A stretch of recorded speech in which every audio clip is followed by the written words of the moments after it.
Hello and welcome. My name is Jessica Adelman. I'm the Social Media and Communications Manager for the Ehlers-Danlos Society, and I will be your moderator today. For our webinar today, we have Dr. Antonio Bobena presenting on emotional dimensions of EDS and HSD. This webinar is part of our ongoing series, Living with EDS and HSD. A quick note about how this webinar is going to work. Attendees are muted at all times, however, you are able to type questions into the question box at any time. Dr. Bobena will not be able to see or respond to any questions until the Q&A time at the end of his presentation. Please do not send your question more than once, as it will not increase the chance your question will be answered. It will only make it harder for us to sift through the questions. Dr. Bobena is a professor and chairman of psychiatry at the Department of Psychiatry and Forensic Medicine at the Universitat Autònoma Barcelona and research director of the Institute of Neuropsychiatry and Addiction at Hospital del Mar, Barcelona. He has been teaching in several medical schools in Spain for the last 25 years. His most prominent line of research is the relationship between anxiety disorders and somatic conditions, as he observed and originally described in 1988 the strong link between several anxiety disorders and joint laxity. Dr. Bobena is the chair of the Psychiatric and Psychological Aspects Working Group on the Ehlers-Danlos International Consortium. Thank you so much, Dr. Bobena, for being here with us today. Thank you very much, Jessica. And first of all, I want to thank all the audience to attending this webinar.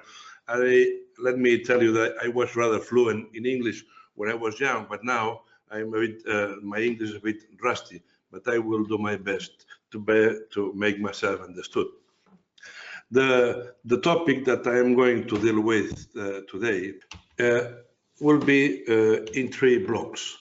The first block is the EDS symptoms, which, as you shall see, most of them are rather subjective, very elusive, and mental, and sometimes difficult to get, and often hidden, unnoticed, and misinterpreted.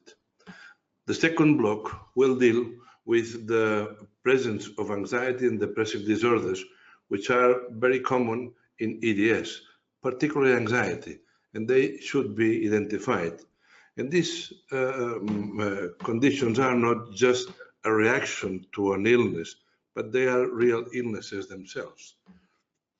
And the third block would be how to deal with these somatic and also psychological dimensions, because both of them need to be considered and treated.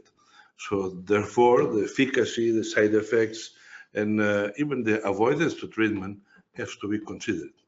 These are the 3 blocks. Now, let's begin with the first one.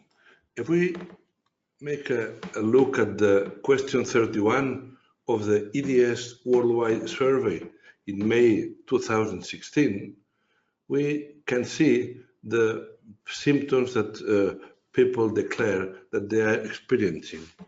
And you will see that pain, musculoskeletal, central nervous system, fatigue, sleep, etc. But in yellow, you can see that most of them are subjective, and symptoms subjective are a lot more difficult to take into account. But in the question 50, you can see the statement that the doctor has mentioned to EDS subjects. And then you see that it is all in your head. There's nothing wrong with you. You shouldn't be in that much pain. You worry too much. You should be happy. We can't find anything wrong with you. You are hypochondriac. You are looking for attention. There are statements that has been told to this, the respondents to this. And you see that at least 64% of respondents reported that they have received negative or invalidating comments from providers. This really reflects this lack of understanding of the conditions, as well as the provider's frustration with the chronic illness that is so complex. But let's have a look at the medical assessment. It has to include subjective and objective measures. And there are very simple differences. The subjective are called symptoms. It's what the patient feels, what the patient describes in words, for instance, dizziness, fatigue, etc. Whereas the objective part of the medical examination are called signs, and they are the physiologic quantities observed directly. They're bleeding, heart ischemia, heart rate, so they can be measured easily. In the simplest form, symptoms are the experiences of patient and signs are observation of the doctor. Of course, everybody prefers to be in the comfort zone of the objective measurements, and this is where the progress of medicine is, of course. But it often objective has limits, and sometimes the objectivity really can really solve all problems. And even like in art, like Piet Mondrian mentioned, the only problem in art, I would say in medicine, is the balance between the objective and the subjective. But let's go back to the list of the symptoms that EDS subjects report in that survey. And you see that most of these subjective, but even the objective ones, are they belong to the body. Let's see the body. The body, let's see the somatic symptoms. Somatic symptoms, let me tell you at the beginning that it's well known that all of us, in a given week, we notice any problem, some symptoms, some sensation in our body. But when this sensation or these feelings are taken to the doctor, we can see that when a patient approaches a physician with the somatic complaint, no clear organic cause could be found between 20 and 84% of the time, which is quite a lot. And which are these somatic complaints without clear cause? Palpitations, chest pain, headache, fatigue, dizziness. And of course, most of them subjective, as you can see. This open our field of the somatization, which is experiencing and complaining about physical symptoms for which there are no clear organic causes. And this is the borderland between medicine and psychiatry. As you shall see, this is not to say that the cause is psychiatric or psychological, just they coincide, but we shall deal with that later on. If we review the different specialties, which are the symptoms that appear in each one, you see lower back pain in orthopedics, gynecology pelvic pain and premenstrual syndrome, in the ENT tinnitus, dizziness, headache in neurology, atypical chest pain in cardiology, and all this irritable bowel in gastroenterology. And as you look at them, you will easily recognize that most of these symptoms can appear or have been appearing on EDS sufferers. There's another question here in this survey, and this is quite important because the 97%, which is a lot, labeled them, the previous doctor labeled them with a psychological condition to explain EDS. And this is a mistake. This is a mistake because this considering EDS as a psychological condition is really a big mistake. And from what place this mistake arises? This comes from the old disease categories.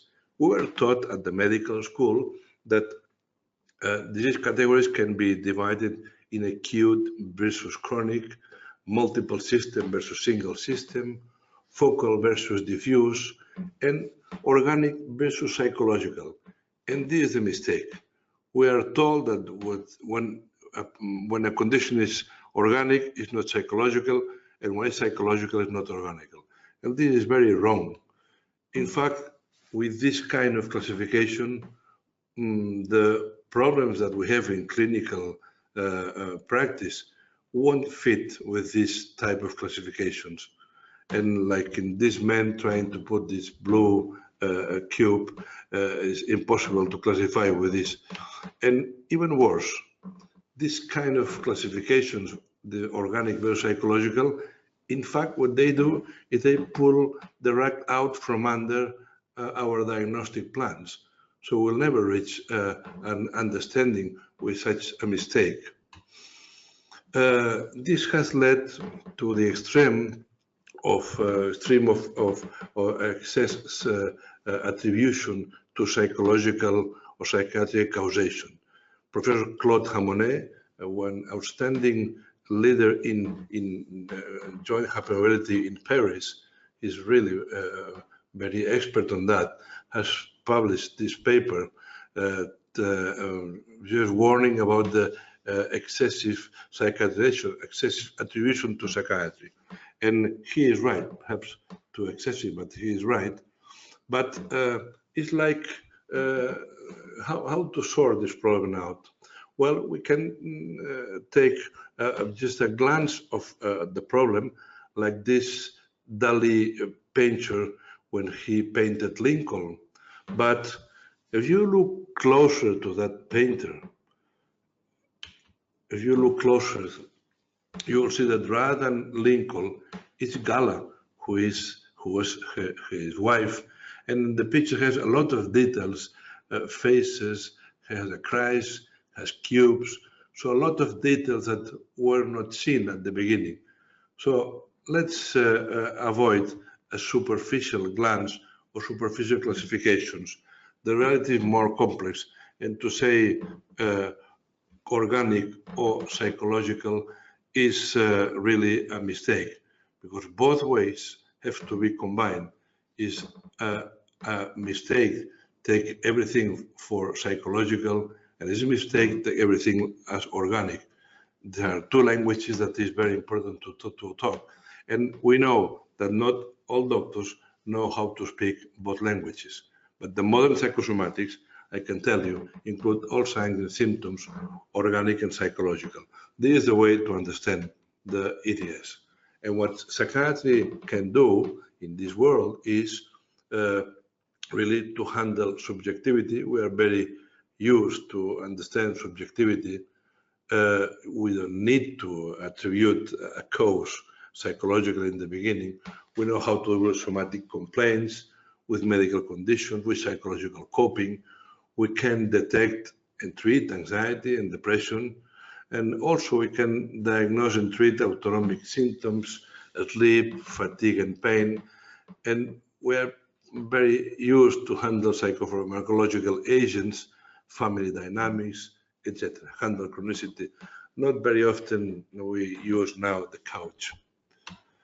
But more than that, we know that mental illness is not a faking thing, it's not a simulation, it's not always a compensation neurosis. And by the way, hysteria is no longer a diagnostic from 1980. We just eliminate that diagnosis. So we know that not all the conditions are just a faking condition. The second block that I'm going to do for you is to elucidate the presence of anxiety and depression in EDS. You know, in every medical condition, and the evidence for that is very strong, arthritis, hypertension, chronic pain, most of the conditions have a lot of anxiety and depression, about 50%. More anxiety than depression, but these are figures which are repeatedly found. Unfortunately, when these conditions appear in the middle of a medical condition, the percentage of us treated are very low, and this is a shame because patients suffer not only from the medical condition, from this other part. Again, one proof that this medical approach has to be more complete. But it seems that in EDS, anxiety is also more prominent. This a very interesting report from Britta Berglund, who did a country assessment of the anxiety and depression among the EDS sufferers, and she found that the levels of anxiety reached 75% and depression 23%. So anxiety again was found very, very prevalent among the sufferers. Just to remind you in 2 words what anxiety is. Anxiety is a condition which has psychological and physical symptoms. Among the psychological ones, you may find worry, difficulty concentration, nervousness and tension, fears, for instance, dying, fear of social interaction, avoidance, difficulty sleeping, and as far as the physical symptoms, rapid heart rate, sweating, shortness of breath, dizziness, etc. But very often anxiety encompasses a vicious cycle of anxiety. So the person have an increased scanning for danger, increased attention on self, on physical symptoms, and then the person tries to escape or to avoid, sometimes withdrawing or taking alcohol, sugar, or not doing things with procrastination, or having a lot of medication or avoid medication. This provides some short-term relief, but then in the long term, this condition, if not properly treated, can become very often chronic with worry and avoidant behaviors. And the scientific world is very keen to assess all the published information. And concerning the relationship between anxiety and joint hypermobility, this group of British rheumatologists reviewed all the evidence, and they found that although they use this name of psychological distress, which is a way to say that they don't know how to call it, but what they found is that patients with joint hypermobility have anxiety and depression, but particularly greater perceptions of fear, agoraphobia, and panic. So they confirmed that anxiety was particularly prominent in these subjects.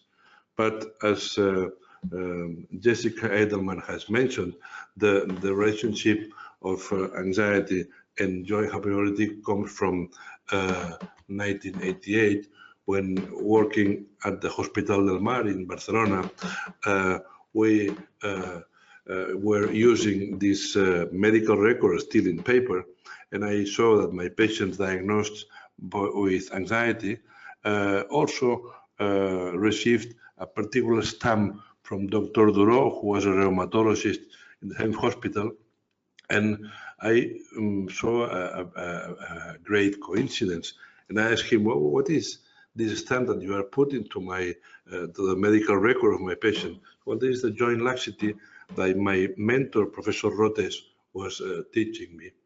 Okay, then the relationship was so strong that we dared to write a letter to the Lancet just telling about this association.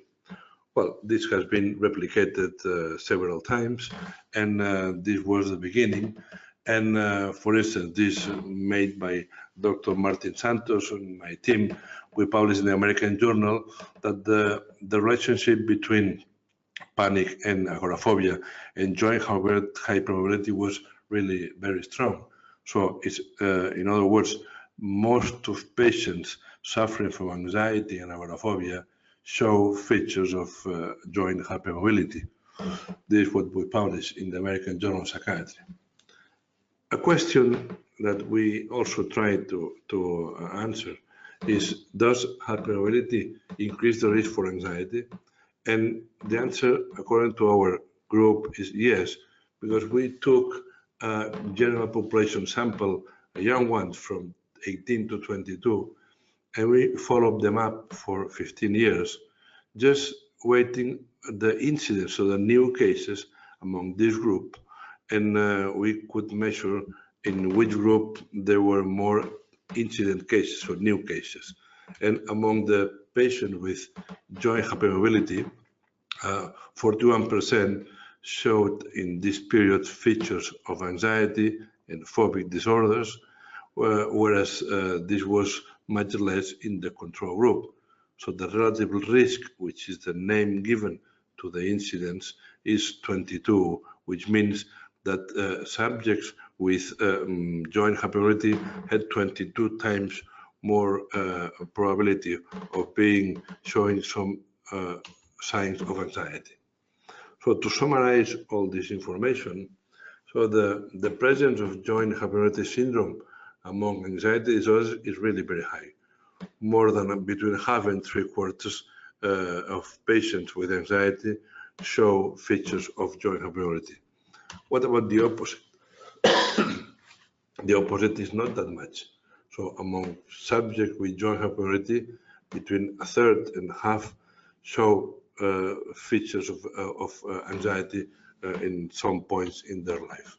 But it's very important to remember that both conditions are quite invisible. Most of subjects which I visit for anxiety, they have no idea of what is joint hypermobility, and very often people with joint hypermobility is really unaware of what is anxiety. Because anxiety is not easy to diagnose. Anxiety disorders are the most underdiagnosed, and they are affecting at least between 15 and 20% of the general population. This is quite a lot, but very often hidden. And why? Because the symptoms are often translated into other medical languages, or simply, except the panic disorder, which are very, very easy to diagnose. But when a person has some phobias, some avoidance, they really try not to tell that this is a problem. And on the other hand, when you are feeling anxious and nervous, you have no easy way to talk. You prefer just to move or to disappear or to hide. And there are a lot of studies of the diagnostic delay in all in developed countries, and the diagnostic is over 15 years, so it's not easy to diagnose anxiety either. And in the meeting that we had in New York in 2016, we were committed to review all the papers and all the information published on that topic with a wonderful group of colleagues from England, from the States, from Belgium, from France, and we managed to show that anxiety was the most prominent. But just to remind you that these conditions are the medical, the psychological part is important. This is what earlier this year in March in Paris, we had a meeting organized by Claude Hamonet, in which all the meeting was devoted to the cognition and psychopathology in EDS. Was 2 days devoted to this, and it took place in the Salpêtrière in the Amphitheatre Charcot. By the way, it was one of the big names on hysteria, in which I talk about that, by the way. So this is what we found in our review, that published evidence points towards anxiety, also depression, also some personality disorders, but eating disorders is gaining a lot of place on that, and neurodevelopment disorders too. So this is the published evidence so far. Our recent papers are the presence of joint hypermobility in anxiety in elderly population, and also a most recent one, which is that I asked a very good and solid group in Barcelona that they assess yearly an entire group of youngsters, and in the classroom they apply a lot of scales, and I asked them, well, if you assess that, can you please use the joint hypermobility to assess whether in these young people anxiety is related to joint hypermobility? And they managed to and we collect the information, and we were not surprised, but it's quite an important finding, because it tells that if kids in 9 years old, kids with joint hypermobility, are more prone to anxiety, we better help them in the very beginning to handle this. And this really has given us a lot of ideas, a lot of commitment to attend as early as possible these subjects.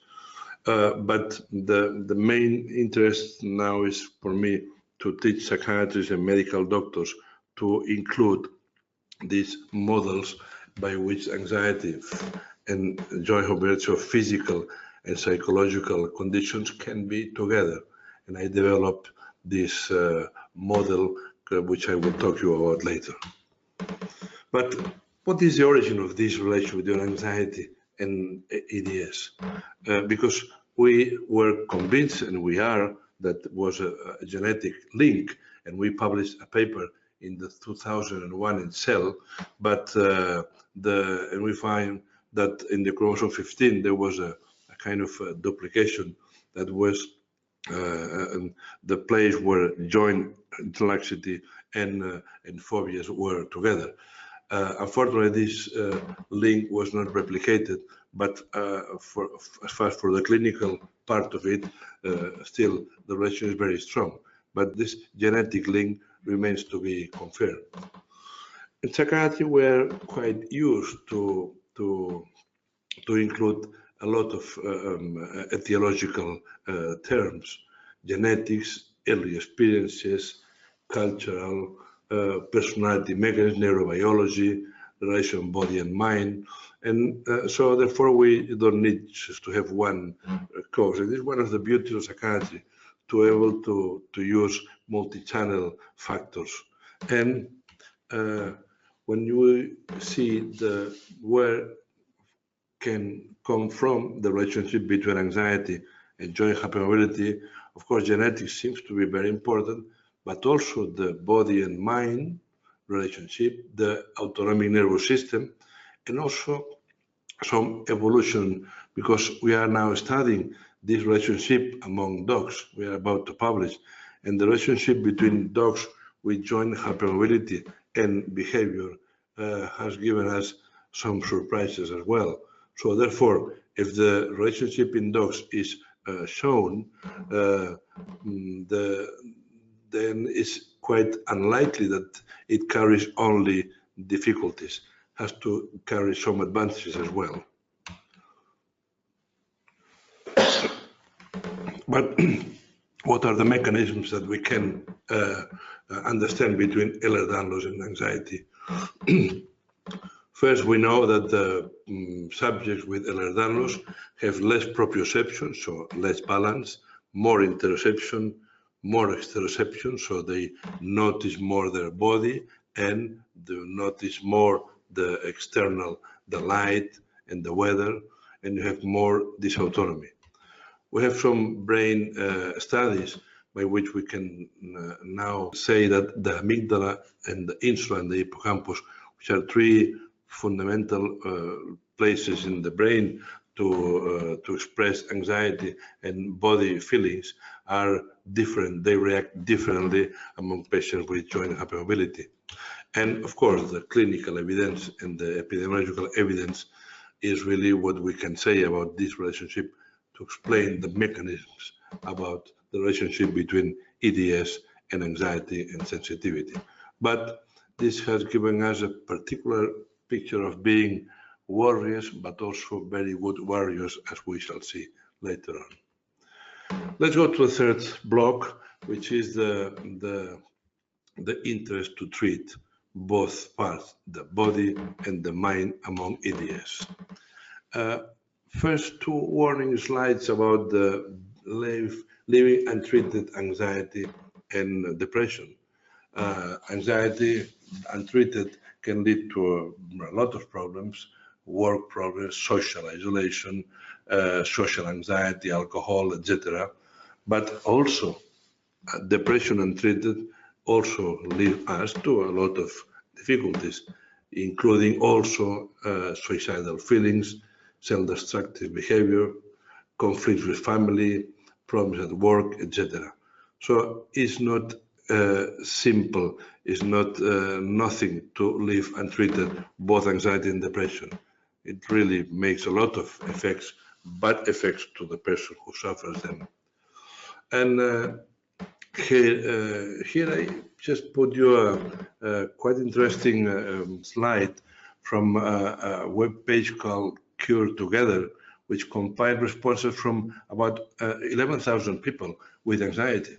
And you can see a lot of things that people use to deal with anxiety.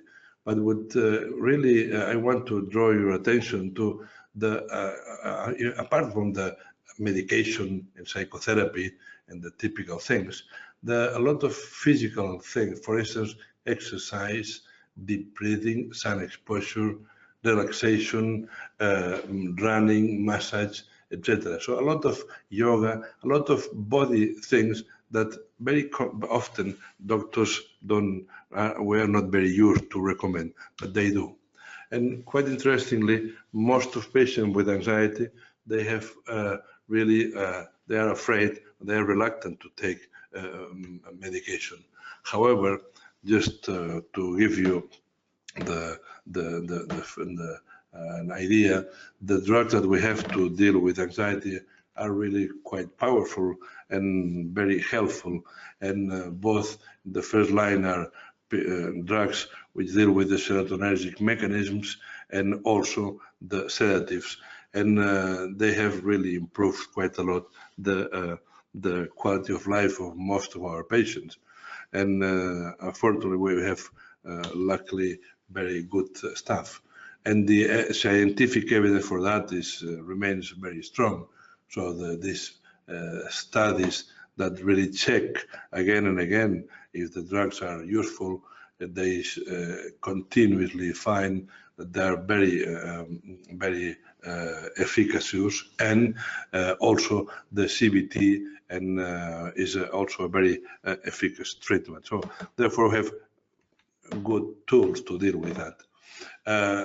Despite so, less than 25% of people suffering from anxiety receive treatment, and more than 60 take complementary treatments. As mentioned, there are frequent phobia to take medication, and of course, there are difficult maintenance of this treatment. Psychotherapy of anxiety is really a very important part of it, and the CBT, the cognitive behavioral therapy, and other forms of psychotherapy, which I have included in this slide, have again very strong tools in psychotherapy, and also the complementary anxiety treatments, relaxation techniques, sophrology, mindfulness, exercise, again physical strategies are very important. Concerning nutritional supplements and dietary changes in herbal supplements, there are in just early evidence, but so far depression has been more has more evidence than anxiety concerning this, but it will have apparently.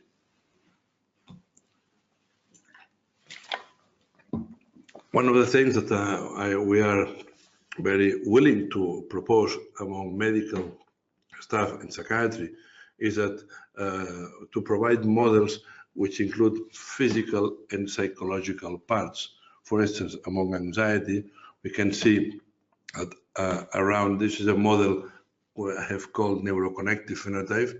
I've written a book on that, in which around the core of anxiety and hypermobility, there are three types of somatic things that have to be checked: somatic conditions, somatic signs and symptoms, and somatosensory symptoms, and also behavioral strategies and psychopathology.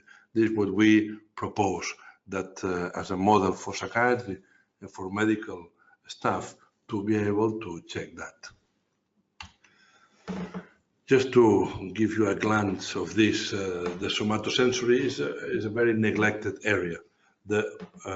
Because these sufferers have very often increased olfactory sensitivity, also to some visual stimuli, sinus, dyspnea, dizziness, dysphagia. So they notice a lot of things. They are very, very, very sensitive. For instance, a patient of mine said that they have a tremendous ability on their olfactory sensitivity. And we decided to study, and we developed a couple of studies. It was the doctoral dissertation of one of them. And finally, we managed to show that both anxiety and joint laxity determine the olfactory feature of panic disorder.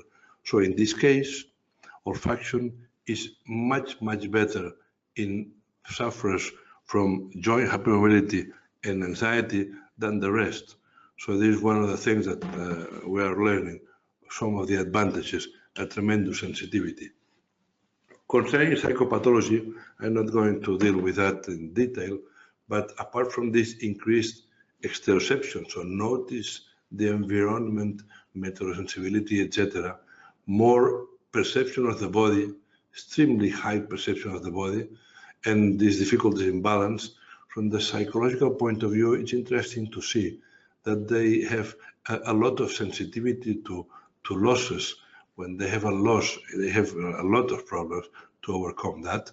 They have, of course, a lot of anticipatory anxiety, worry, but we can also see that these subjects have a lot of high positive confrontation. So high ability to deal with real acute problems. They're very good warriors in a real life, very good warriors. The day before they worry, but when they have to fight, they are extremely good. And other fears like the fear of rejection, etc. But these are features that they will deal. And finally, this is concerning the behavioral areas.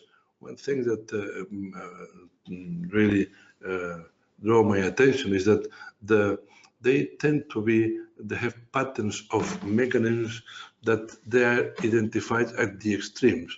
For instance, you can be avoidant, like a timid person, but at the same time, you can be invasive when you talk. You can be very isolated once, but you can be very dependent at the same time. You can have over control a lot of things, but again, you are very lose the control. So, and this is the interesting thing, that this makes that these mechanisms are really very often in the extremes, and the difficulty is to be in the middle. So you can tend to be at the extremes, and that's why they have very often difficulties saying, well, I am dependent or I am isolated. I fight or I flight. The question is that they can show both features at the same time. As a kind of one of the work that we are doing with Carolina Baeza, who is one of the bright psychologists in the group, we are studying two patterns following more or less this line, that what means the hypoactivity and the hyperactivity. So these two extremes concerning the pain, concerning dysautonomy, concerning the deficit proprioceptive and anxiety. So this is the patterns that we are studying now, and I was just telling you because we are now trying to understand these patterns of behavior which can help the sufferers to deal with this. So finally, we have been seeing that the symptoms of EDS are often subjective and therefore hidden, often unnoticed and misinterpreted. Second, we have seen that anxiety and depression are very common. They should be identified and not just reactive, that they may be real illnesses and not the cause of EDS, but they just coexist. And finally, that this both somatic and psychological dimension of EDS need to be treated both at the same time and with the efficacy that every treatment represents. So this final slide is just to tell you that the value of identifying emotional dimensions, first because they're often invisible, second because they are very often hidden, blurred and misinterpreted, they produce a lot of suffering, and finally because anxiety and depression are real psychopathology that has to be dealt with, and how getting the right treatment, getting the right time, and in the right place is very important not to avoid this treatment. And let me tell you that at the end that mind and body both are important for us in our life, and it's crucial that we understand both things together, because like this mind and body is not black and white. There are a lot of things in life that are not just black and white. Therefore, I ask you to embrace this model, which is inclusive of both things at the same time. And therefore, I extend my hand with a commitment to study and to better understand this human experience of having EDS. Thank you very much. Participants, you're now able to type any questions that you have into the question box, and Dr. Bobena will get to them, as many of them as possible. All right, looks like we have our first one. Well, the question has to do with the Adderall for ADHD, and in fact, what Ehlers-Danlos does is a stimulant. Is really improve from the both things, a physiological change because improve the brain functioning, and this rather than blood flow is really the neurotransmitters that they work much better. But and this, of course, you are more alert, and your brain is going better, and therefore your mood improves. But the change is not really psychological; it's rather physiological, and it's not easy to treat with because sometimes if anxiety coexists, sometimes it's difficult to put together Adderall, so stimulants and anxiety feature. But if you have ADHD, it's very important to have this this treatment as well. So much better to use the Adderall than other drugs. Second question, do you think it's important to get a diagnosis of anxiety depression or simply important to deal with any such issues as they arise? Well, of course, it's anxiety and depression is not just a normal state, as we say. Of course, everybody can have anxiety and sadness, but when we say anxiety in the terms I have used and depression, they are conditions with themselves are already problems which need to be dealt with. So it's very important to be able to identify them. And therefore, it's not the same sadness that depression, and no, it's not the same some anxiety that an anxiety disorder. So I think that it's better to put the proper name when data, but it's not always required to have treatment, but for the person, it's very important to understand what is going on. This is most important than any treatment, that the sufferer understands what happened with him or with her. Does mild anxiety and depression require medicinal treatment?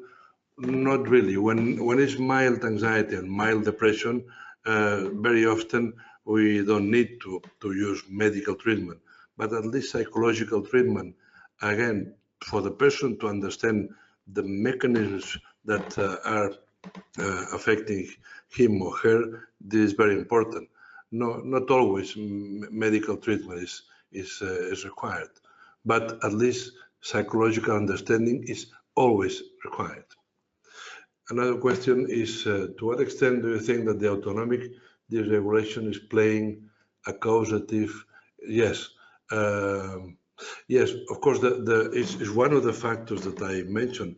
Autonomic dysregulation is really playing a role, both in anxiety and in anxiety disorders, and both in EDS. So I think that this is quite important. That's why we have been working with experts in the field, like Steve Porges, which is in our group. He has written a book on the polyvagal theory, because autonomic nervous system both is abnormal in anxiety and in EDS. It's one of the links, and probably might be genetic, but of course this is a very important link, but it's not the only explanation for that, because autonomic nervous system is quite physiological, but you have to understand the mental part of it. So it's easy to say, well, it's an organic thing, but it's again, it's still important to understand mentally what is going on. How do we address the anxiety brought on by medical professionals telling patients that their pain is caused by sexual assault, abuse, or molestation prior to diagnosis? It's quite an important question because, in fact, the causation, these early experiences or the abuse or whatever, yes, we know that depending on the time when you have been abused, we know that the feeling of pain, the feeling of body really changes, even the sexual life. Therefore, this is really one of the things that we now understand, that these life events may have been very relevant for the symptoms. But despite so, it's important to deal, same like the PTSD, despite that the reason was in the past, but at least we have to help the person to deal with the mental and the physical consequences of that. And still we have some weapon for that. We can teach the person how to sort these blocking emotions, how to deal with the psychological part of it. So despite that the reason is in the past, in the present still are a lot of things to do. Do you believe that EDS patients can show symptoms during subluxation dislocations? So we are symptomatic due to fight, flight versus chemical imbalance. Let's see. Well, anxiety is not due to a luxation. Of course, you have a subluxation and all the problems which are derived from this. Of course, you have more anxiety, more difficulties, but it's not just, anxiety cannot just be produced, the kind of anxiety I'm talking about, not just produced by a dislocation. And in fact, what I can tell you is that if we can take advantage of the tremendous ability to fight that EDS and anxiety people have, and we can help to use this fight in a proper way, then your efficacy is much better than other people. But if you are wrong and you cannot use this strategy, you may end up exhausted. But the anxiety is not just reactive. The anxiety I'm talking about is not just reactive to the physical thing. Do you have any ideas concerning the mechanism of action of EDS in the brain? Well, this is one important issue for me, but I'm looking for grants to study this. But we know that the brain of EDS subjects respond with NMR, with magnetic resonance functional. We have data that show that the reaction in front of faces, in front of danger, is different from those with EDS and the controls. So we know that amygdala and hippocampus and mainly insula react differently. This is almost the same that happens in anxiety. So there is some information, but this is what I can tell you. It has already been published. But the question is there any collagen related in the brain? We are not sure of that, but we are intensively studying this. But of course, your brain works slightly different than others and has some advantages. Because look, if we found that dogs are more excitable, those with joint hypermobility, we were, in evolutively speaking, we were dogs 90 million years ago. And after that long period, if this was just an inconvenience, would have been erased. Therefore, don't forget that some of these features might include some advantages too. But this, when we publish the paper on docs, we shall discuss about that. Are seizures part of these problems you talk about today? Not really. The seizures, I have been studying this, what they call pseudo seizures, which are seizures without clear EEG. Yes, and some of the subjects diagnosed for hysteria or conversion disorder have several patients that have a series on that. This very often show EDS, but the properly seizures, so the epileptic fit, is really not very common in these cases. I have some, but it's very uncommon. But yes, the pseudo seizures. I'm worried about how EDS will affect my career. I really have tough periods while studying such as anxiety and shoulder dislocation. Do you have some tips for a long-term sustainable balance between EDS and my life goals? My fear is that it could become a vicious circle, make me always more depressed and anxious. Yes, this is a very important question. Have just given you a glance of that, but it's very important to learn to handle this, because anxiety and of course, pain and a lot of features require a kind of learning, and this means that you have to learn which are the best mechanisms, and also to unlearn the non-appropriate mechanisms. And this is better done with a kind of a psychological coach or psychiatrist or a doctor properly, because you have to face a different world. It's a world that is when you feel more pain, you feel more signs, you feel more fear, and then is really an enormous amount of information that your brain are processing. And then to unlearn primitive mechanisms and to learn proper mechanisms is very important to do. And when you do that, you really can deal life with much better control and much more protagonism.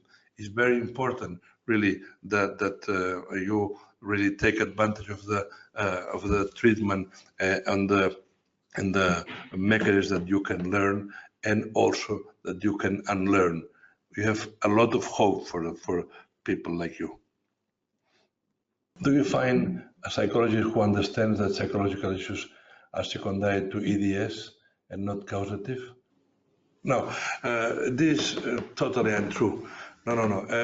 There is no psychological issue able to produce EDS. This is completely wrong.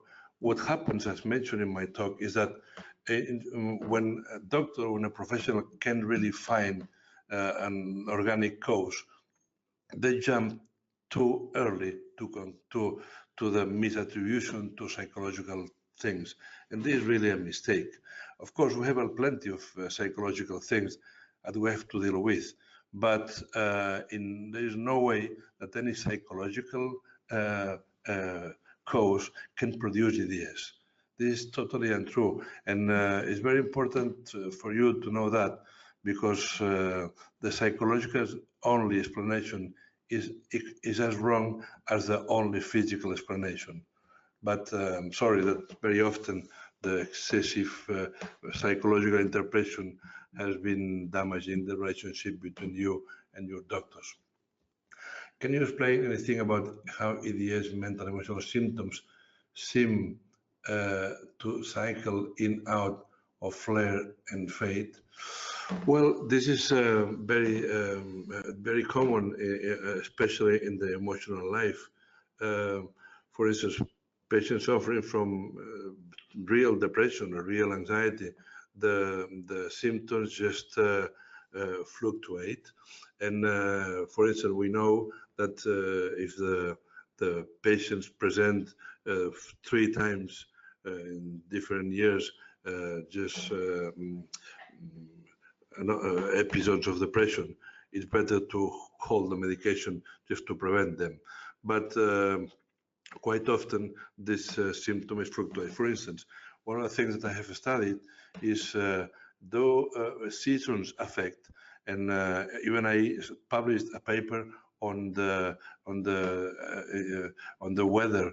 The weather affects, and now all the medical world accept that. But it was not easy to convince my colleagues, editors, that weather affects anxiety and affects depression, sun, light. There's a lot of things that may affect this. So therefore, the phenomenon of anxiety and depression has a lot of affection, a lot of inferences from the nature. They are not chronic all the time. They fluctuate.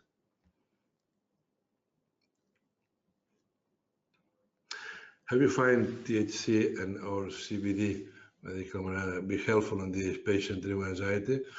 Yes. First, especially people smoking hash is really very common that they develop in those EDS patients that develop immediate panic attacks. So in those who have really an irregular smoking marijuana, they often suffer from anxiety, from panic, or from nausea. So they tolerate very poorly marijuana. This is in an acute take. But if they take for weeks, then these symptoms are not there, and especially in some lower dosage, they can be helpful for pain. But concerning anxiety, mainly they are really bad colleagues for anxiety. It's better to avoid them. Concerning ECT, ECT effective for chronic major depression? Yes. Well, there is not much evidence for that, but ECT, when it's a chronic major depression, is quite likely is very effective, because especially for delusional depression. Now the ECT has been reconsidered and has a lot of strong evidence, but as far as I know, there is no special paper on EDS, although I shall check that. But it's one of the most effective treatments for severe depression, particularly, as I said, the delusional depression. There's no drug as good as that. But I shall check this the efficacy of ECT and EDS. Thank you so much, Dr. Bobena. That's all the time we have for today. Okay, thank you very much. Our next webinar will be Wednesday, September 19th on understanding neurological manifestations of EDS. You can look for that sign up later this week. Thank you all for attending. Thank you again, Dr. Bobena, and have a wonderful day. Thank you very much.